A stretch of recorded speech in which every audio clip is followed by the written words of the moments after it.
नमस्कार दोस्तों, स्वागत है आप सभी का डिफेंस स्कोप पर, जहां हम बात करते हैं भारत के मिलिट्री अचीवमेंट्स, डिफेंस अपडेट्स और स्ट्रेटेजिक पार्टनरशिप के बारे में।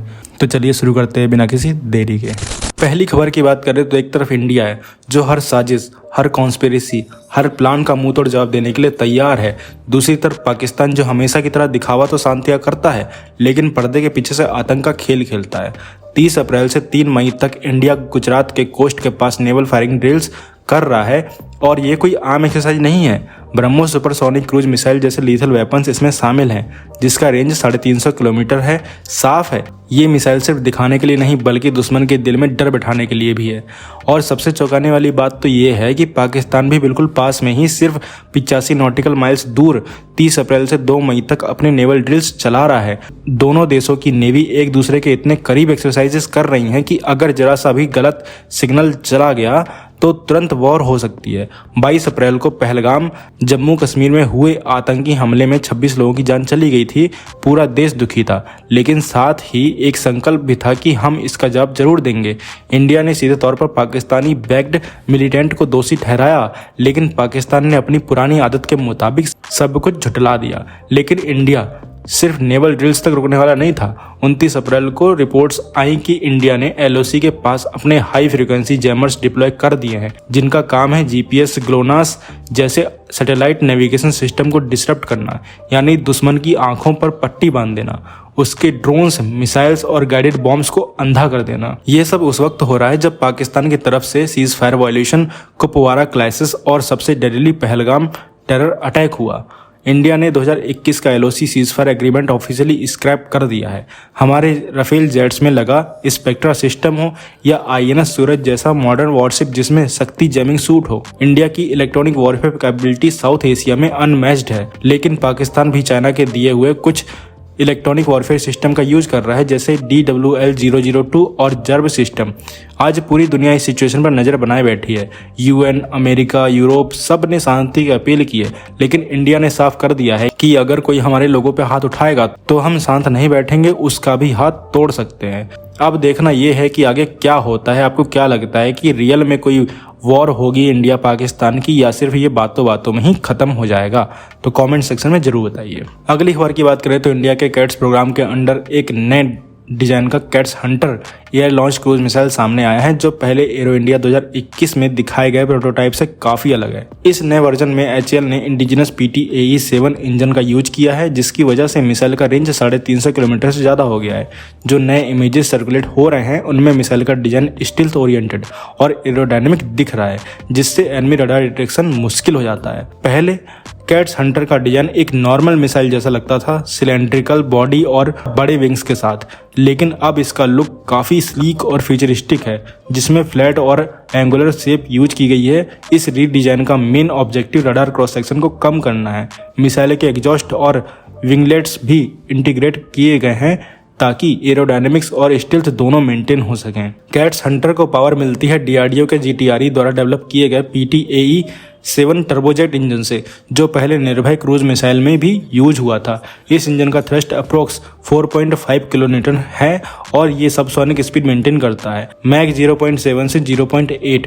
इसका मतलब है कि मिसाइल स्पीड से ज्यादा रेंज और स्टील्थ पे फोकस करती है। ये मिसाइल Su-30 MKI, तेजस Mk-1A और राफेल जैसे एयरक्राफ्ट से लॉन्च किया जा सकता है, जिसका टारगेट एनिमी के हाई वैल्यूड एरियाज जैसे command centre, air defence system और लॉजिस्टिक्स हब्स होता है। मिसाइल का पेलोड ऑफिशियली रिवील नहीं हुआ है, लेकिन एस्टिमेट ये है कि 250 से 300 kg तक वॉरहेड ले जाया जा सकता है, जो कन्वेंशनल और बंकर बस्टर दोनों टाइप्स के हो सकते हैं। तो आप क्या कहोगे इस खबर के बारे में? कमेंट सेक्शन में जरूर बताइए। अगली खबर की बात करें तो इंडियन एयरफोर्स अब और पावरफुल होने जा रहा है, क्योंकि Astra MK2 beyond visual range air to air missile ने quietly limited series production phase में एंट्री ले ली है।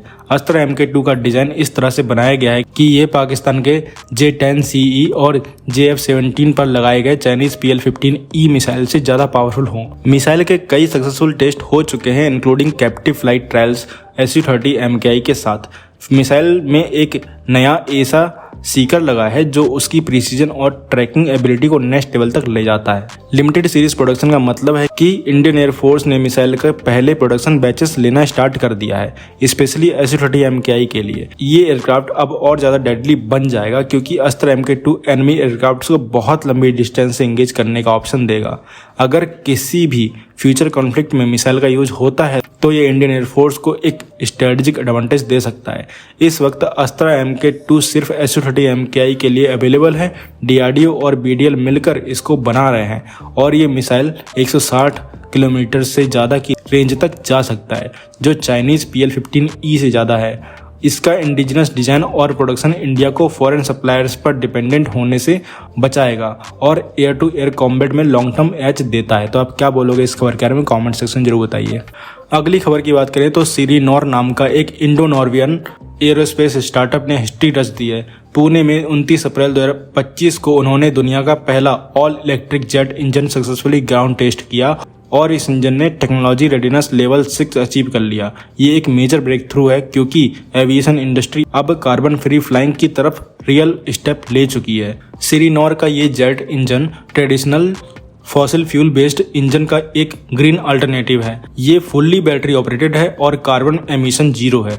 जेट इंजन का टेक्नोलॉजी रेडीनेस लेवल 6 तक टेस्ट हो जाना ये दिखाता है कि टेक्नोलॉजी रियल वर्ल्ड एनवायरनमेंट्स में काम करने लायक है और अब कंपनी सर्टिफिकेशन और कमर्शियलाइजेशन की तरफ बढ़ रही है।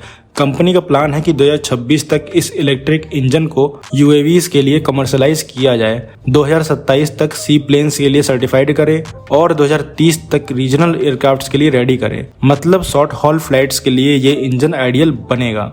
हालांकि टेक्नोलॉजी के सामने कुछ चैलेंजेस अभी भी हैं।